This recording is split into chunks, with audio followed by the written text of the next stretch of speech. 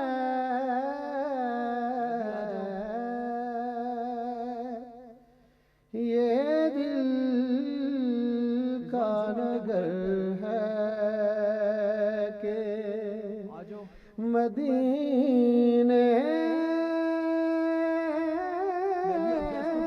کی فضا ہے یہ دل کا نگر ہے اے گنبد خضرا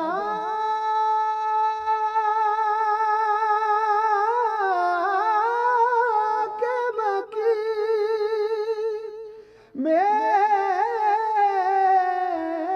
میری مدد کر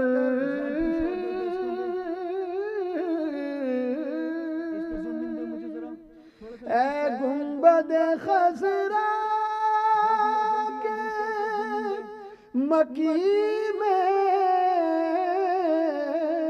مدد کر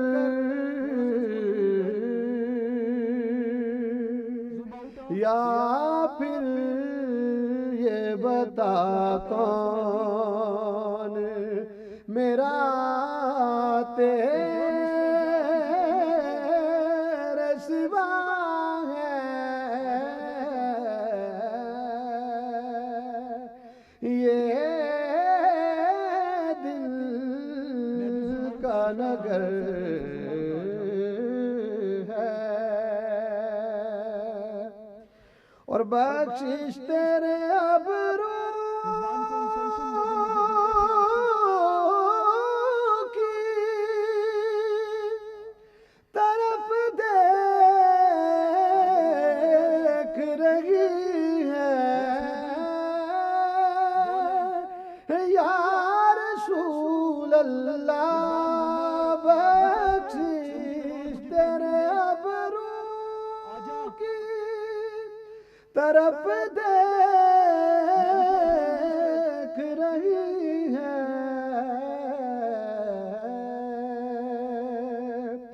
محسن تیرے دربار میں چپ چاپ کھڑا ہے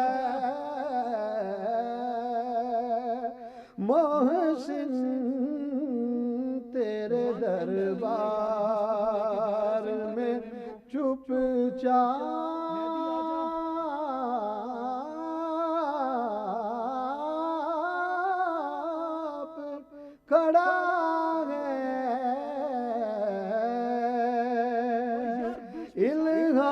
الہام کی رمجم بخشش تیرے ابرو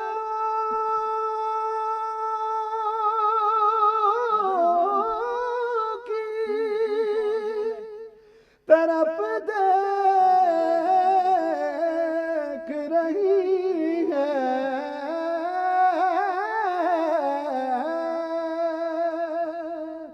بخشش تیرے ابرو کی طرف دیکھ رہی ہے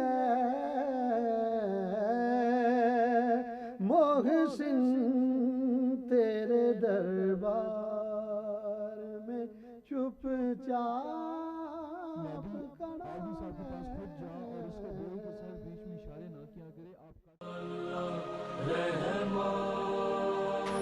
مرحبا رمضان مرحبا رمضان مرحبا رمضان مرحبا رمضان جی ناظرین، مرحبا افطار ٹرانسمیشن میں افطار کے خوش کن وقفے کے بعد ایک مرتبہ پھر سے آپ کو کہیں گے خوش آمدید. اور آج کا ہمارا موضوع ہے دعا کی اہمیت، کس طرح سے یہ اہمیت اور ثمرات ہم دعا کے جان سکتے ہیں. اسی پر ہم گفتگو کے سلسلے کو آگے بڑھائیں گے. اور عابدی صاحب، وقت افطار بھی ہم نے بہت ساری دعائیں کی، تو اللہ تعالیٰ سے اب اسی دعا سے آغاز کریں گے کہ اللہ ہماری تمام دعاؤں کو قبول و منظور فرمائے. جی الہی آمین. جناب ڈاکٹر خالد مسعود صاحب اور جناب عارف حسین واحدی صاحب ہمارے ساتھ موجود۔ ڈاکٹر صاحب، دعا خدا نے حکم دیا، دعا خود ایک عبادت ہے، بلکہ کہا گیا دعا عبادت کا مغز ہے، یہ ہم نے ذکر کیا وقفے سے قبل۔ اب اس سیشن میں دعا کی اہمیت اور دعا کرنے سے جو انسانی زندگی پر اثرات مرتب ہوتے ہیں، یعنی اس کے ثمرات، اس پر کوئی گفتگو کرنا چاہیں گے۔ تو اب میں ایک روایت پڑھ رہا تھا، وہ اثرات کی بات ہوتی ہے، تو کافی میں، اصول کافی میں امام جعفر صادق علیہ السلام کی ایک روایت کہ اپنے بھائی کی غیر موجودگی میں اس کے حق میں دعا کی جائے تو اس سے رزق میں فراوانی آتی ہے اور بلا دفع ہو جاتی ہے۔ یہ دیکھیں ثمرات میں سے ایک ثمرہ کہ وہ شخص جو اب موجود نہیں ہے اس کے حق میں دعا کر رہے ہیں، تو ہمارے رزق میں اضافہ، یعنی دعا کا فائدہ ہی فائدہ نظر آتا ہے۔ فرمائیے گا جی، میں دو حوالوں سے اس پہ بات کرنا چاہوں گا۔ ضرور۔ ایک تو علامہ اقبال نے اس پر پورا ایک باب لکھا ہے اپنی کتاب میں، بالکل صحیح، دعا کی اہمیت، پورا ایک خطبہ ہے ان کا۔ اور ان کا انداز یہ ہے، ان کا کہنا یہ ہے کہ جو دعا کے بارے میں بہت حد تک ہم اس کے فضائل اور ان کی بات کرتے ہیں، لیکن جو اس کا سائنسی اور مذہبی اہمیت ہے اس پہ بہت کم بات ہوتی ہے۔ صحیح۔ دوسرا حوالہ علامہ طباطبائی کی تفسیر المیزان کا ہے، انہوں نے بہت ہی کام کی بات جہاں سے شروع کی ہے۔ وہ یہ کہتے ہیں کہ جو اس میں دعا کی سب سے اہم جو آیت ہے جس میں اس کا یعنی خلاصہ اور تفسیر بیان کر دی ہے، وہ ہے وَإِذَا سَأَلَكَ عِبَادِي أَنِّي قَرِيب۔ اس کی پوری پھر وہ تفسیر کرتے ہیں، لیکن اس میں انہوں نے کہا کہ رمضان کے حوالے سے قرآن مجید میں اس کا ذکر ہے، اور یہ آیت جو احکام ہیں ان کے درمیان میں آئی ہے۔ جی، 186 نمبر آیت ہے۔ اس سے پہلے بھی ماہ رمضان کی بات ہو رہی ہے کہ روزہ فرض کیا گیا، اور پھر 186 کے بعد بھی ماہ رمضان کا ذکر ہے۔ جی، واہ۔ اس میں دو چیزیں ہیں، ایک تو وہ اس کی تفسیر کرتے ہیں اس آیت کی، اور اس میں کہتے ہیں کہ اللہ تعالیٰ نے اس میں اس کی اہمیت کو بتانے کے لیے اس میں دو چیزوں کے استعمال کیا ہے۔ ایک تو اپنا حوالہ واحد متکلم کے طور پر، جی بالکل صحیح، اور اس سے اس کی اہمیت بھی بتائی جاتی ہے، اور دوسرا دعا جو ہے وہ ایک انسانیت میں بھی ایک فرد اور خدا کے درمیان ہے، یعنی دونوں کی انہوں نے ایک انفرادی حیثیت میں۔ اور دوسرا یہ کیا کہ دعا اصل میں عبادت کا خلاصہ ہے، یعنی دعا بھی عبادت ہے اور عبادت بھی دعا ہے۔ واہ واہ واہ۔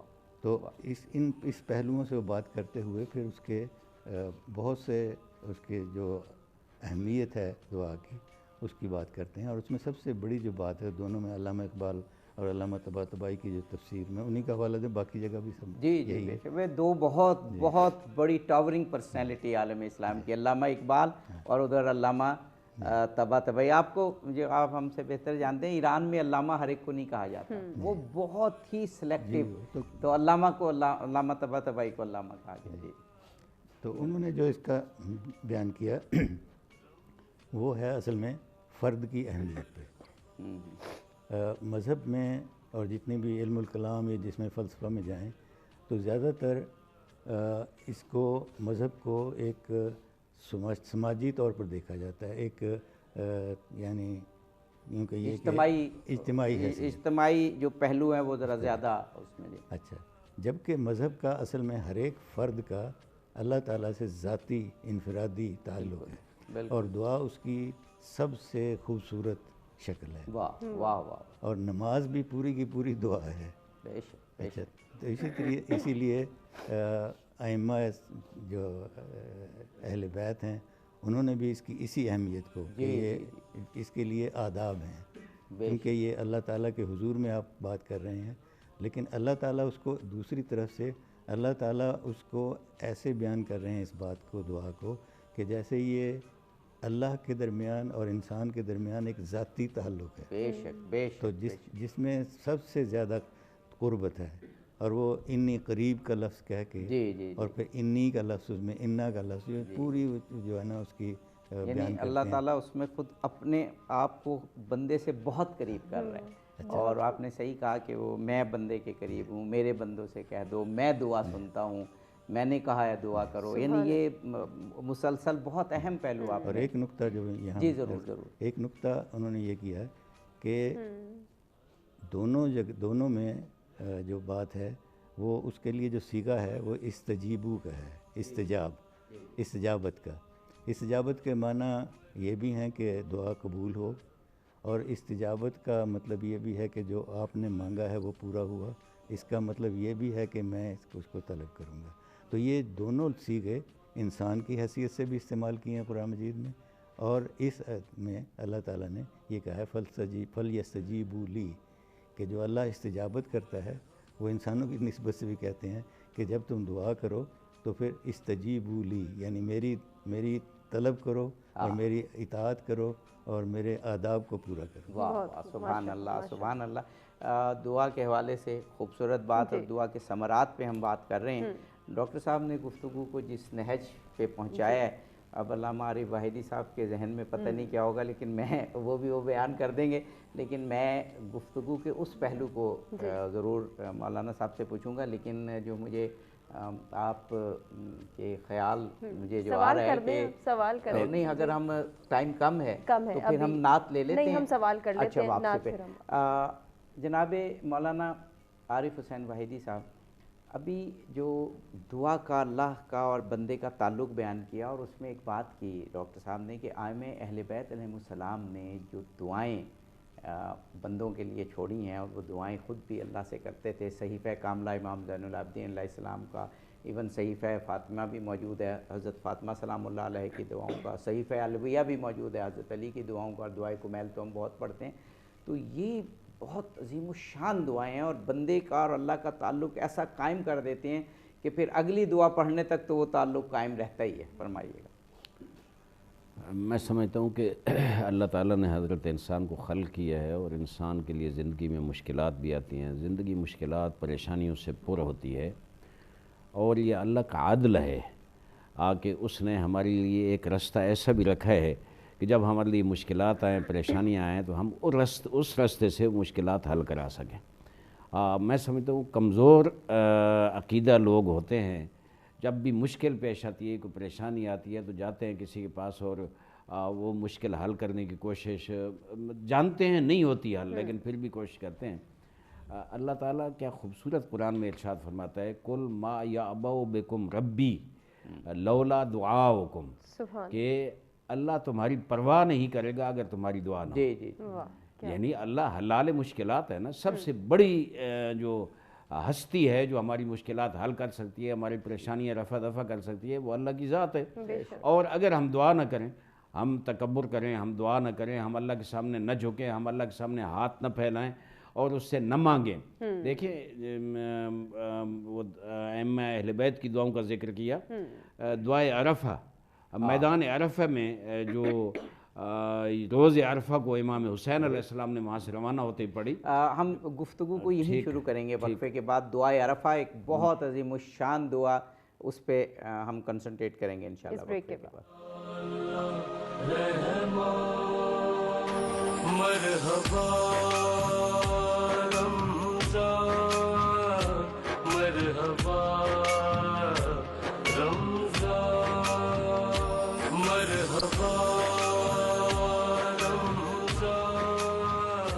مرحبا مرحبا رمضان، مرحبا رمضان، مرحبا رمضان، مرحبا رمضان۔ جی ناظرین، مرحبا افطار ٹرانسمیشن میں افطار کے خوش کن وقفے کے بعد ایک مرتبہ پھر سے آپ کو کہیں گے خوش آمدید، اور آج کا ہمارا موضوع ہے دعا کی اہمیت، کس طرح سے یہ اہمیت اور ثمرات ہم دعا کے جان سکتے ہیں، اسی پر ہم گفتگو کے سلسلے کو آگے بڑھائیں گے۔ اور عابدی صاحب، وقت افطار بھی ہم نے بہت ساری دعائیں کی، تو اللہ تعالیٰ سے اب اسی دعا سے آغاز کریں گے کہ اللہ ہماری تمام دعاؤں کو قبول و منظور فرمائے۔ جی الہی آمین۔ جناب ڈاکٹر خالد مسعود صاحب اور جناب عارف حسین واحدی صاحب ہمارے ساتھ موجود۔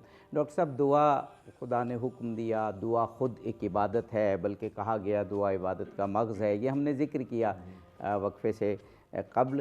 اب اس سیشن میں دعا کی اہمیت اور دعا کرنے سے جو انسانی زندگی پر اثرات مرتب ہوتے ہیں، یعنی اس کے ثمرات، اس پر کو گفتگو کرنا چاہیں گے۔ تو اب میں ایک روایت پڑھ رہا تھا، وہ اثرات کی بات ہوتی ہے، تو کافی میں، اصول کافی میں امام جعفر صادق علیہ السلام کی ایک روایت کہ اپنے بھائی کی غیر موجودگی میں اس کے حق میں دعا کی جائے تو اس سے رزق میں فراوانی آتی ہے اور بلا دفع ہو جاتی ہے۔ یہ دیکھیں ثمرات میں سے ایک ثمرہ کہ وہ شخص جو اب موجود نہیں ہے اس کے حق میں دعا کر رہے ہیں تو ہمارے رزق میں اضافہ، یعنی دعا کا فائدہ ہی فائدہ نظر آتا ہے۔ فرمائیے گا جی، میں 2 حوالوں سے اس پہ بات کرنا چاہوں گا۔ ضرور ضرور۔ ایک تو علامہ اقبال نے اس پر پورا ایک باب لکھا ہے اپنی کتاب میں، بالکل صحیح، دعا کی اہمیت، پورا ایک خطبہ ہے ان کا۔ اور ان کا انداز یہ ہے، ان کا کہنا یہ ہے کہ جو دعا کے بارے میں بہت حد تک ہم اس کے فضائل اور ان کی بات کرتے ہیں، لیکن جو اس کا سائنسی اور مذہبی اہمیت ہے اس پہ بہت کم بات ہوتی ہے۔ صحیح صحیح۔ دوسرا حوالہ علامہ طباطبائی کی تفسیر المیزان کا ہے، انہوں نے بہت ہی کام کی بات جہاں سے شروع کی ہے۔ وہ یہ کہتے ہیں کہ جو اس میں دعا کی سب سے اہم جو آیت ہے جس میں اس کا یعنی خلاصہ اور تفسیر بیان کر دی ہے وہ ہے وَإِذَا سَأَلَكَ عِبَادِي أَنِّي قریب، اس کی پوری پھر وہ تفسیر کرتے ہیں، لیکن اس میں انہوں نے کہا کہ رمضان کے حوالے سے قرآن مجید میں اس کا ذکر ہے، اور یہ آیت جو احکام ہیں ان کے درمیان میں آئی ہے۔ جی 186 نمبر آیت ہے، اس سے پہلے بھی ماہ رمضان کی بات ہو رہی ہے کہ روزہ فرض کیا گیا، اور پھر 186 کے بعد بھی ماہ رمضان کا ذکر ہے۔ جی اس میں 2 چیزیں ہیں، ایک تو وہ اس کی تفسیر کرتے ہیں اس آیت کی، اور اس میں کہتے ہیں کہ اللہ تعالیٰ نے اس میں اس کی اہمیت کو بتانے کے لیے اس میں 2 چیزوں کے استعمال کیا ہے۔ ایک تو اپنا حوالہ واحد متکلم کے طور پر، جی جی بالکل صحیح، اور اس سے اس کی اہمیت بھی بتائی جاتی ہے، اور دوسرا دعا جو ہے وہ ایک انسانیت میں بھی ایک فرد اور خدا کے درمیان ہے، یعنی دونوں کی انہوں نے ایک انفرادی حیثیت میں، اور دوسرا یہ کیا کہ دعا اصل میں عبادت کا خلاصہ ہے، یعنی دعا بھی عبادت ہے اور عبادت بھی دعا ہے۔ واہ واہ واہ۔ تو اس پہلوؤں سے وہ بات کرتے ہوئے پھر اس کے بہت سے اس کے جو اہمیت ہے دعا کی اس کی بات کرتے ہیں، اور اس میں سب سے بڑی جو بات ہے دونوں میں علامہ اقبال اور علامہ طباطبائی کی جو تفسیر میں انہی کا حوالہ دیں، باقی جگہ بھی سب جی جی وہ 2 بہت بڑی ٹاورنگ پرسنالٹی عالم اسلام کی، علامہ اقبال اور ادھر علامہ طباطبائی۔ آپ کو جو آپ ہم سے بہتر جانتے ہیں ایران میں علامہ ہر ایک کو نہیں کہا جاتا، وہ بہت ہی سلیکٹیو، تو علامہ کو علامہ طباطبائی کو علامہ کہا گیا۔ جی تو انہوں نے جو اس کا بیان کیا وہ ہے اصل میں فرد کی اہمیت پہ۔ مذہب میں اور جتنی بھی علم الکلام یا جس میں فلسفہ میں جائیں تو زیادہ تر اس کو مذہب کو ایک سماجی طور پر دیکھا جاتا ہے، ایک یعنی یوں کہ یہ اجتماعی جو پہلو ہیں وہ ذرا زیادہ اس میں۔ اچھا، جبکہ مذہب کا اصل میں ہر ایک فرد کا اللہ تعالیٰ سے ذاتی انفرادی تعلق ہے، اور دعا اس کی سب سے خوبصورت شکل ہے۔ واہ واہ واہ۔ اور نماز بھی پوری کی پوری دعا ہے۔ اچھا، تو اسی لیے ائمہ جو اہل بیت ہیں انہوں نے بھی اس کی اسی اہمیت کو کہ یہ اس کے لیے آداب ہیں، کیونکہ یہ اللہ تعالیٰ کے حضور میں آپ بات کر رہے ہیں، لیکن اللہ تعالیٰ اس کو دوسری طرف سے اللہ تعالیٰ اس کو ایسے بیان کر رہے ہیں اس بات کو، دعا کو، کہ جیسے یہ اللہ کے درمیان اور انسان کے درمیان ایک ذاتی تعلق ہے، بے شک بے شک، تو جس میں سب سے زیادہ قربت ہے، اور وہ انی قریب کا لفظ کہہ کے اور پھر انی کا لفظ اس میں انا کا لفظ پوری جو ہے نا اس کی بیان کرتے ہیں، یعنی اللہ تعالیٰ اس میں خود اپنے آپ کو بندے سے بہت قریب کر رہے ہیں، اور آپ نے صحیح کہا کہ وہ میں بندے کے قریب ہوں، میرے بندوں سے کہہ دو میں دعا سنتا ہوں، میں نے کہا ہے دعا کرو، یعنی یہ مسلسل بہت اہم پہلو آپ نے۔ اور ایک نقطہ جو یہاں جی ضرور ضرور، ایک نقطہ انہوں نے یہ کیا کہ دونوں میں جو بات ہے وہ اس کے لیے جو صیغہ ہے وہ استجیبو کا ہے، استجابت کا۔ استجابت کے معنی یہ بھی ہیں کہ دعا قبول ہو، اور استجابت کا مطلب یہ بھی ہے کہ جو آپ نے مانگا ہے وہ پورا ہوا، اس کا مطلب یہ بھی ہے کہ میں اس کو طلب کروں گا۔ تو یہ دونوں صیغے انسان کی حیثیت سے بھی استعمال کیے ہیں قرآن مجید میں، اور اس آیت میں اللہ تعالیٰ نے یہ کہا ہے فَلْيَسْتَجِيبُوا لِي، کہ جو اللہ استجابت کرتا ہے وہ انسانوں کی نسبت سے بھی کہتے ہیں کہ جب تم دعا کرو تو پھر استجیبوا لی، یعنی میری طلب کرو اور میری اطاعت کرو اور میرے آداب کو پورا کرو۔ واہ سبحان اللہ سبحان اللہ۔ دعا کے حوالے سے خوبصورت بات اور دعا کے ثمرات پہ ہم بات کر رہے ہیں۔ ڈاکٹر صاحب نے گفتگو کو جس نہج پہ پہنچایا ہے، اب علامہ عارف واحدی صاحب کے ذہن میں پتہ نہیں کیا ہوگا، لیکن میں وہ بیان کر دیں گے، لیکن میں گفتگو کے اس پہلو کو ضرور مولانا صاحب سے پوچھوں گا، لیکن جو مجھے آپ کے خیال مجھے جو آ رہا ہے کہ سوال کریں، نہیں اگر ہم ٹائم کم ہے تو پھر ہم نعت لے لیتے ہیں، نہیں ہم سوال کر لیتے ہیں نعت پہ۔ جناب مولانا عارف حسین واحدی صاحب، ابھی جو دعا کا اللہ کا اور بندے کا تعلق بیان کیا، اور اس میں ایک بات کی ڈاکٹر صاحب نے کہ ائمہ اہل بیت علیہم السلام نے جو دعائیں بندوں کے لیے چھوڑی ہیں، اور وہ دعائیں خود بھی اللہ سے کرتے تھے، صحیفہ کاملہ امام زین العابدین علیہ السلام کا، ایون صحیفہ فاطمہ بھی موجود ہے حضرت فاطمہ سلام اللہ علیہ کی دعاؤں کا، صحیفہ علویہ بھی موجود ہے حضرت علی کی دعاؤں کا، اور دعائے کمیل تو ہم بہت پڑھتے ہیں۔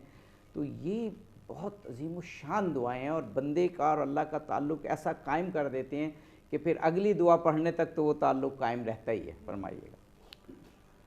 میں سمجھتا ہوں کہ اللہ تعالیٰ نے حضرت انسان کو خلق کیا ہے، اور انسان کے لیے زندگی میں مشکلات بھی آتی ہیں، زندگی مشکلات پریشانیوں سے پر ہوتی ہے، اور یہ اللہ کا عدل ہے کہ اس نے ہمارے لیے ایک رستہ ایسا بھی رکھا ہے کہ جب ہمارے لیے مشکلات آئیں، پریشانیاں آئیں، تو ہم اس رستے سے مشکلات حل کرا سکیں۔ میں سمجھتا ہوں کمزور عقیدہ لوگ ہوتے ہیں، جب بھی مشکل پیش آتی ہے، کوئی پریشانی آتی ہے، تو جاتے ہیں کسی کے پاس، اور وہ مشکل حل کرنے کی کوشش جانتے ہیں نہیں ہوتی حل، لیکن پھر بھی کوشش کرتے ہیں۔ اللہ تعالیٰ کیا خوبصورت قرآن میں ارشاد فرماتا ہے، قُلْ مَا يَعْبَؤُ بِكُمْ رَبِّي لَوْلَا دُعَاؤُكُمْ، کہ اللہ تمہاری پرواہ نہیں کرے گا اگر تمہاری دعا نہ ہو۔ جی جی، یعنی اللہ حلال مشکلات ہے نا، سب سے بڑی جو ہستی ہے جو ہماری مشکلات حل کر سکتی ہے، ہماری پریشانیاں رفع دفع کر سکتی ہے، وہ اللہ کی ذات ہے۔ اور اگر ہم دعا نہ کریں، ہم تکبر کریں، ہم دعا نہ کریں، ہم اللہ کے سامنے نہ جھکیں، ہم اللہ کے سامنے ہاتھ نہ پھیلائیں اور اس سے نہ مانگیں۔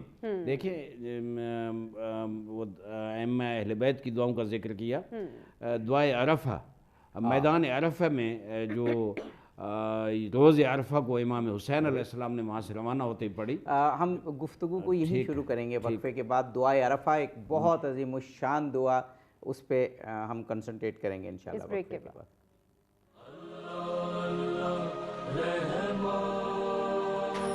مرحبا رمضان، مرحبا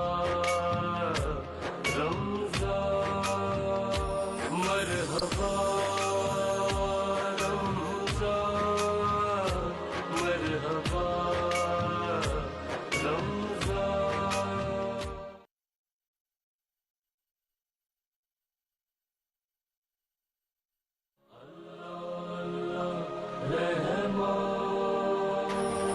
مرحبا رمضان، مرحبا رمضان، مرحبا رمضان،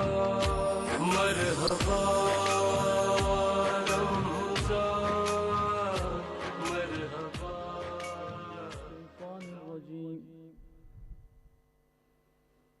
بسم اللہ الرحمن الرحیم۔ آجو بھائی فور۔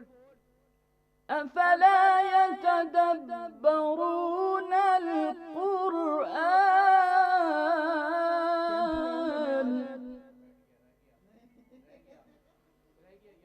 افلا يتدبرون القرآن ولو كان من عند غير الله لوجدوا فيه اختلافا كثيرا۔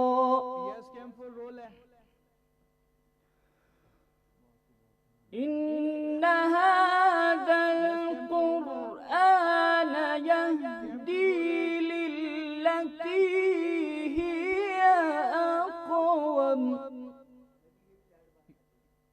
Yes, master. إن هذا القرآن يهدي للتي هي أقوم ويبشر المؤمنين الذين يعملون الصالحات أن لهم أجرا كبيرا. Master katte abhi. صدق الله العلي العظيم. یہ قرآن یقیناً اس راہ کی ہدایت کرتا ہے جو بالکل سیدھی ہے، اور ان مومنین کو جو نیک اعمال بجا لاتے ہیں یہ بشارت دیتا ہے کہ ان کے لیے بڑا اجر ہے۔ کیا یہ لوگ قرآن میں غور نہیں کرتے؟ اور اگر یہ اللہ کے سوا کسی اور کی طرف سے ہوتا تو یہ لوگ اس میں بڑا اختلاف پاتے۔ بہت شکریہ، جزاک اللہ قاری اکبر رجائی، آپ نے تلاوت قرآن پاک پیش کی۔ ناظرین مرحبا، افطار ٹرانسمیشن میں آپ کو کہیں گے خوش آمدید۔ میں ہوں ہمار سلان اور میرے ساتھ موجود ہیں اظہر علی عابدی صاحب۔ عابدی صاحب، آج کے موضوع کے حوالے سے ہمارے ناظرین کو بتائیے۔ جی، آج کا موضوع ہمارا جو خدا اور بندے کے درمیان ایک بہت مضبوط تعلق ہے، دعا۔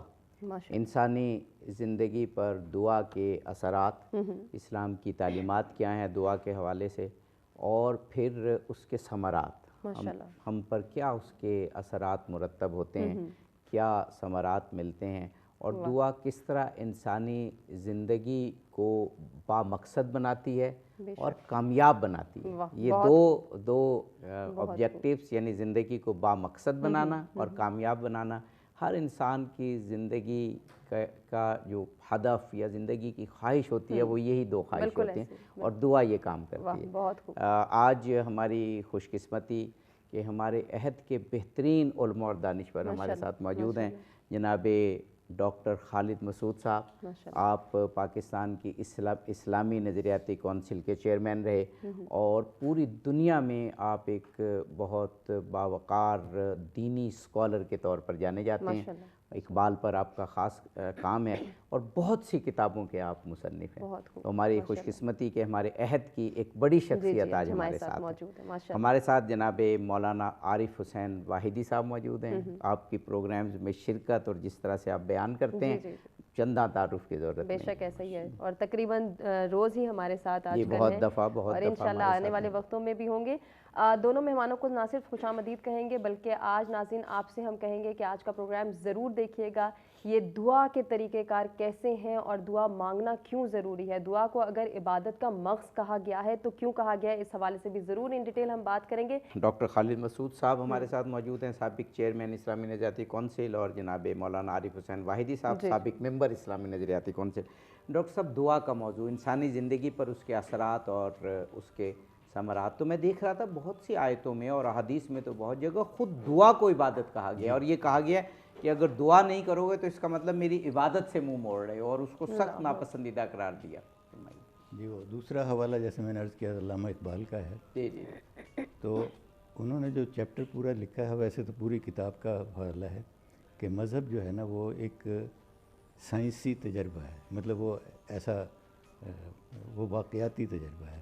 تو دعا کو وہ لیتے ہیں کہ یہ ہر انسان جو ذاتی طور پر دعا مانگتا ہے تو وہ ایک تجربے سے، دینی تجربے سے گزرتا ہے، اور اس کے لیے انہوں نے کہا کہ اصل میں ہم اس کو اس لیے سمجھ نہیں سکتے کہ ہم پہ جو عقلی طور پر جو معیار ہے وہ ارسطو کی لاجک، ارسطو کی منطق، اور وہ پورا ایک علم الکلام جو اس پہ مبنی بنا، جو یہ جسے انگریزی کا لفظ ہے سبجیکٹیو اور آبجیکٹیو کا جو فرق ہے، یہ جو دنیا ہے مذہب کی وہ سبجیکٹیو ہے، یعنی انسان کی اندر کی دنیا ہے، اور اس کی جو داخلی پورا بدن، پوری جو دنیا ہے اندر کی، وہ اس میں دعا میں یکجہت ہو کے آتی ہے۔ بے شک بے شک۔ تو وہ ایک ایسا تجربہ ہے جس کے لیے اس کی تیاری کرنی ہوتی ہے، اس کے آداب ہوتے ہیں، اور وہ جب ان آداب سے گزر کے وہ کرتا ہے تو پھر اس کو اس کی حقیقت کا پتہ چلتا ہے. وہ صرف ایسی دعا سرسری دعا نہیں رہتی کہ ہم ایک تو کر رہے ہیں. تو یہ جو قرآن مجید کی جو آیت ہے اس کے بارے میں جو مفسرین لکھتے ہیں, بہت سارے مفسرین نے لکھا ہے کہ اس کے بارے میں جو یہ آیت اتری تو یہ سوال تھا بعض صحابہ کی طرف سے کہ اللہ تعالیٰ کہتا ہے میں قریب ہوں, کتنا قریب ہے کہ اس سے ہم چپکے سے بات کر سکتے ہیں یا اس کو پکارنا پڑتا ہے. تو عام طور پر دیکھیں کہ تمام مذاہب میں دعا کا مطلب پکارنا ہے, اور بلکہ کالنگ اور نام کا نام لینا, مطلب یہ سارے جو محاورے ہیں وہ ایسے ہیں جیسے آپ پکار کے کہہ رہے ہیں. جبکہ جو اس کا عربی میں جو اس کا مفہوم بنایا جاتا ہے وہ ہے کہ یہ نجوہ ہے, سرگوشی. اللہ اتنا قریب ہے, اور قرآن مجید میں بار بار اللہ تعالیٰ اس بات پہ زور دیتے ہیں کہ میں تمہاری اور اس میں بھی ہے نا میرے بندے پوچھتے ہیں, ہاں تو پھر جواب آتا ہے کہ اچھا, پھر وہ انی قریب کہتے ہیں, اور پھر یہ کہ جو میں تمہاری شہرگ سے بھی زیادہ قریب ہوں. تو یہ جو سارے استعارے اس سے قریب ہونے کا اور تصور کیونکہ انسانی زندگی میں نہیں ہے, تو اتنے استعارے ہیں کہ اگر ان پہ غور کرتا ہوا آدمی دعا کرے. اور پھر دوسرا یہ ہے کہ اللہ تعالیٰ کو بھی ایک فخر ہے جو بار بار بیان کرتا ہے, انسان اللہ کی تخلیق ہے, تخلیق تو اور بھی ہیں لیکن اللہ کی یہ وہ تخلیق ہے جس کو آزمائش میں ڈالنا اس کی سرشت میں رکھا ہوا ہے, اور اللہ تعالیٰ نے اس کو آزمائش میں ڈالنا ہے. اس آزمائش کے لیے اس کو دعا اس کو اللہ تعالیٰ کے قریب کرتی ہے. اچھا, چاہے نہ چاہے جب وہ دعا کرتا ہے تو اگر وہ اللہ تعالیٰ سے دعا کر رہا ہے تو وہ کوئی سفارش یا کوئی وہ ایسی بات نہیں کر رہا, وہ بالکل جیسے بندہ کسی اپنے بڑے سے بات کر رہا ہوتا ہے, اپنے بزرگوں سے بات کر رہا ہوتا ہے, اس حالت میں آ جاتا ہے. تو علامہ اقبال کہتے ہیں کہ یہ عقلی معیار پر نہیں اتر سکتی یہ بات. ڈاکٹر صاحب ہمیں ایک بریک لینی ہے, بریک کے بعد آپ کی گفتگو کا سلسلہ یہیں سے متصل کریں گے اور پھر جناب مولانا کی جانب. جی ناظرین, حاضر ہوتے ہیں اس بریک کے بعد.